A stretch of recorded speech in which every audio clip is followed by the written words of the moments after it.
Hello, welcome to Do It Yourself channel.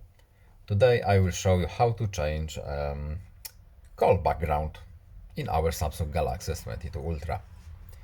So we want to change our background when people are calling to us. So we need to go to phone book, of course, and here we have our menu. So settings, and here it is, call background. Now, this is default. To change it, we need to tap this little icon here. And there are a few defaults right here.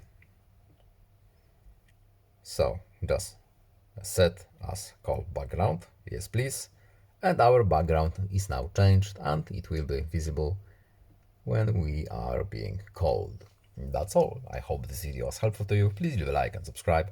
Have a nice day and see you in the next video. Goodbye.